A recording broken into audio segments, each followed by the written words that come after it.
Good morning বন্ধুরা, তোমরা সব কেমন আছো? সবাইকে শুভ সকাল।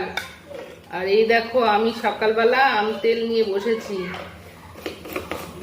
ঝড়ে আম কুড়িয়েছি, কত আম, আচার বানাবো না, আম তেল বানাবো না, এটা কি হয় বলো?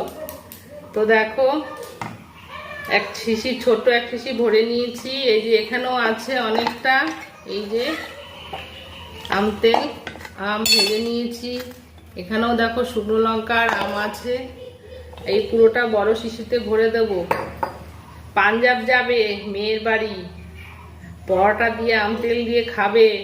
মেয়ে বলেছে মা বেশি করে আম তেল করো, তাই বানালাম।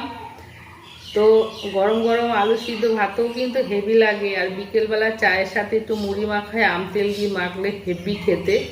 তো তোমরা কে কে আম তেল বানিয়েছো আমার মতো